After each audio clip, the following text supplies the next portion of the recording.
ചുമരിൽ വരച്ച മുളയുടെ ചിത്രത്തിലൂടെ പടർന്നു വളരുന്ന വള്ളിച്ചെടി കാഴ്ചക്കാരിൽ കൗതുകവും ആശ്ചര്യവും ജനിപ്പിക്കുന്നു. പാലക്കുന്ന് കുറുക്കൻകുന്നിലെ അബൂബക്കറിന്റെ വീട്ടിലാണ് പ്രകൃതി ഈ അപൂർവ വികൃതി കാണിക്കുന്നത്. This news sponsored by Emmanuel Silks, Kanhangad, Kannur and Thrissur.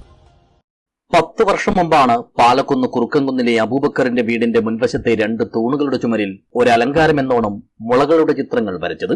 6 മാസം മുമ്പ് ഇതേ ചിന്തയിൽ തൂണുകളുടെ ചുവട്ടിലായി കുറച്ച് ചെടികളും നട്ടു. ഇതിലൊന്നിലെ വള്ളിച്ചെടിയാണ് ഇപ്പോൾ മുളയുടെ ചിത്രത്തിനു മുകളിലൂടെ യഥാർത്ഥ മരത്തിലെന്ന പോലെ ചുറ്റിപ്പടർന്ന് വളർന്നുകൊണ്ടിരിക്കുന്നത്. ഒറ്റ നോട്ടത്തിൽ ഒരു സാധാരണ കാഴ്ചയായി ആർക്കും ഇത് തോന്നുകയുള്ളൂ.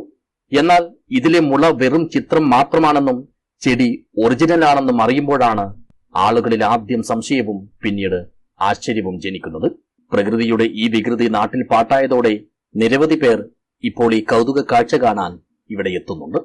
ചെടിക്ക് അമളി പറ്റിയതായിരിക്കാമെന്നും അധികം വൈകാതെ തന്നെ ഇത് തിരിച്ചറിയുമെന്നും അപ്പോൾ തന്നെ തിരിച്ചിറങ്ങിയേക്കുമെന്നുമാണ് ഇവരിൽ പലരും തമാശയായി പറയുന്നത്. ഹിബാവില്ല എന്ന ഈ വീട്ടിലെ ഗൃഹനാഥയായ സൈബുന്നീസയാണ് ചെടിയുടെ മുഖ്യ പരിപാലക. ഈ മുള വരച്ചിട്ട് ഇപ്പൊ 10 വർഷമായി. ഇപ്പം ചെടി നട്ടിട്ട് 5-6 മാസമായി. ഇപ്പൊ ഒന്ന് സപ്പോർട്ട് ഇല്ലാത്തതാണ് ഇതിങ്ങനെ ഈ മുളയിലേക്ക് ഇങ്ങനെ പടർന്നു വന്നത്. ഇത് മോള് കാണിച്ചു തന്നത്. ഇല്ല, മുളയിൽ എന്നത് പോകുന്നുണ്ട്, വേറെ എവിടെയോ പോകുന്നില്ല എന്നുള്ളത്. എൻ്റെ വീട്ടുമുറ്റത്ത് പിന്നെ ഒരുപാട് ചെടികളുണ്ട്.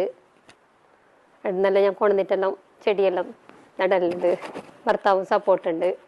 സംഭവം ഒരു വേറിട്ട വിശേഷമായി മാറിയതോടെ ഭർത്താവ് അബൂബക്കറും മക്കളായ ഫാത്തിമത്ത് ഹിബയും മുഹമ്മദ് താബിസും മുഹമ്മദ് സാബിത്തും അബ്ദുൽ ബായിസും ചെറിയ ചെറിയ സഹായങ്ങളുമായി കൂടെ നിൽക്കുന്നുണ്ട്. News bureau, Uduma.